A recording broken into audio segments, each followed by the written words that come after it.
Al dan Putri dari Cina, bagian 2. Ternyata Lala yang sudah tidak cadel lagi yang ada di belakangnya. "Kak, ikut."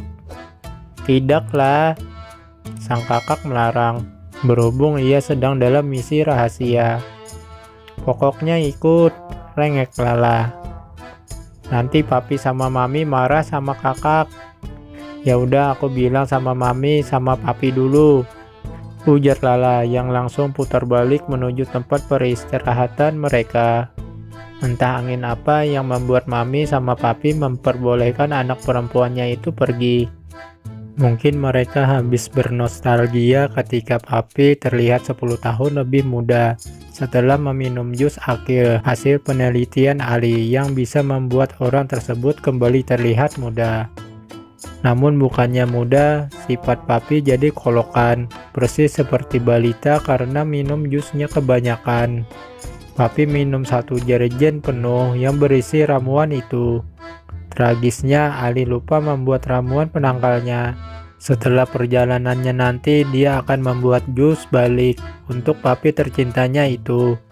Semoga mami tahan dengan kondisi papi sampai ia kembali.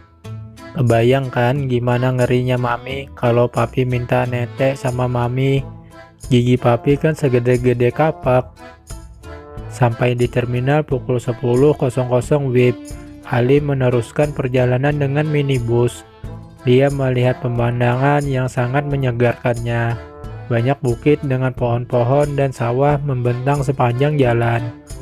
Rumput yang hijau dengan beraneka ragam bunga yang menghias pemandangan menjadi lebih berwarna pagi itu.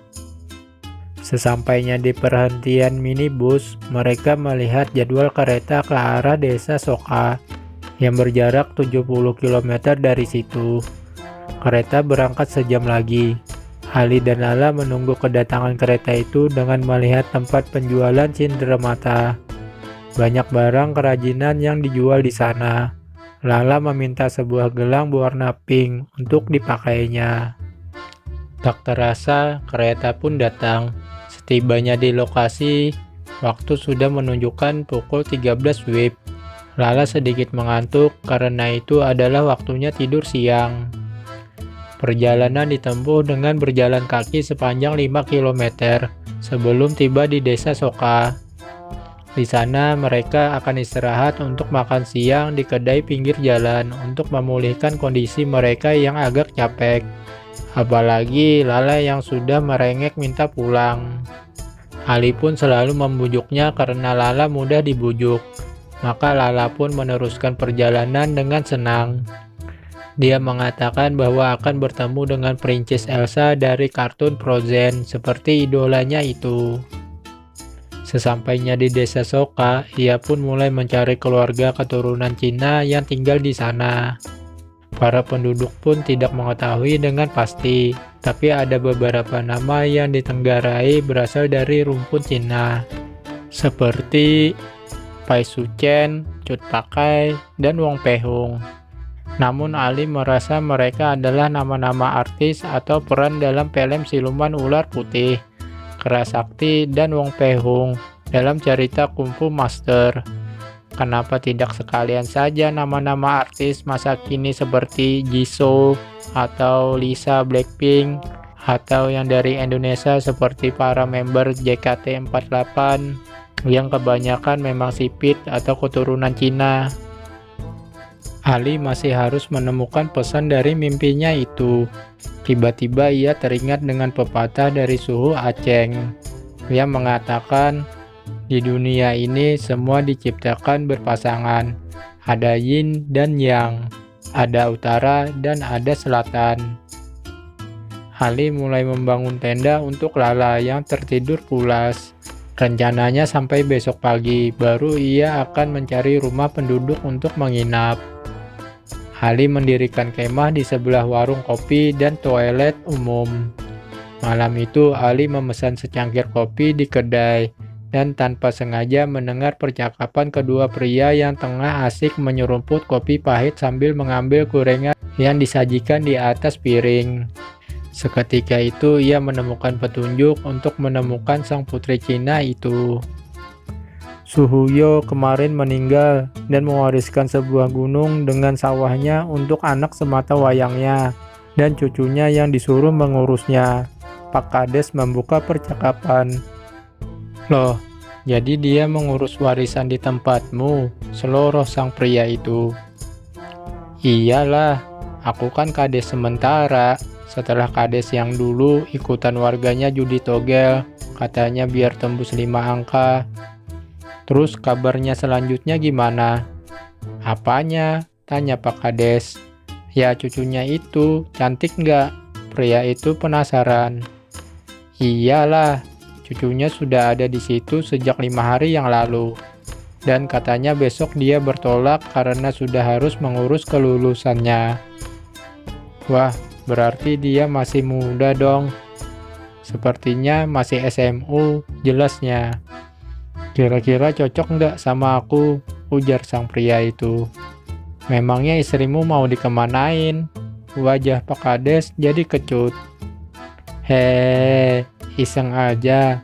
Kali aja ikutan dapat warisan sepetak sawah aja, biar tajir kan? Mata Ali terbuka lebar. Satu misteri tentang siapapun gadis Cina itu telah terbuka. Tentang warisan itu juga telah jelas. Namun satu yang kurang dari teka-teki itu, siapa dan di mana rumah gadis itu?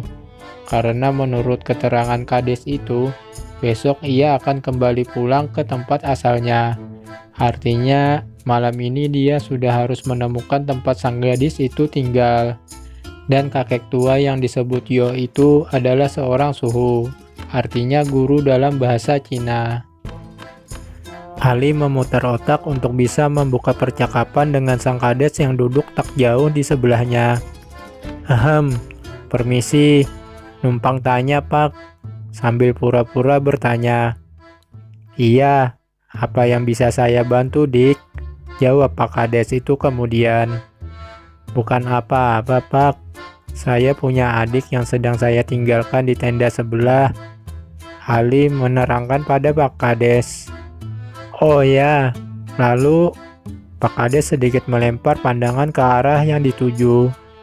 Saya minta alamat yang bisa memberikan kami tumpangan hanya untuk malam ini saja, karena besok saya harus kembali. Oh, begitu ya. Pak Kades menganggukkan kepala. Iya Pak, saya akan bayar kok Pak. Hanya semalam saja, kasihan adik saya. Hibah sang kakak untuk adiknya. Hanya berdua saja, tanyanya kemudian. Iya Pak, Aliando mengangguk. Kalau begitu, menginaplah di tempat saya. Tidak perlu bayar, tenang saja. Wah, jadi merepotkan Pak. Terima kasih sebelumnya. Wajah Ali berbinar kala itu. Akhirnya mereka berangkat menuju rumah Pak Kades yang tidak jauh dari situ. Setelah membersihkan diri, mereka makan malam bersama. Lala yang masih mengantuk dibiarkan tidur duluan. Setelah itu, malam semakin larut. Ali pun bergegas pamit untuk menuju ke kamar tamu yang akan ditempatinya untuk istirahat. Malam itu Ali gelisah. Ia tidak bisa tidur karena terus memikirkan tentang mimpinya itu. Malam itu pun ia kembali mendapatkan petunjuk dari percakapan antara Pak dan Bu Kades yang sedari tadi melihat sinetron ganteng-ganteng serigala di TV. Pak, emangnya Suhuyo sudah dimakamkan? Bu Kades bertanya pada suaminya yang sedang istirahat. Sudah kemarin Bu. Pak Kades menjawabnya sekenanya. Lalu urusannya bagaimana? Bu Kades ingin penjelasan. Ya sudah diurus sama cucunya. Dia yang mengkremasi dan mengadakan upacara. Tapi bukannya cucunya itu muslim? Iya, karena dari kecil sudah ikut ibunya yang muslim. Terus rumah Suhuyo, siapa yang nempatin? Ya terpaksa harus ditinggalkan. Mungkin akan dijual. Karena anak cucunya tinggal di kota. Percakapan mereka pun diakhiri dengan kata "oh" dari Bu Kades. Dan setelah itu tinggallah suara ngorok Pak Kades yang sangat lantang.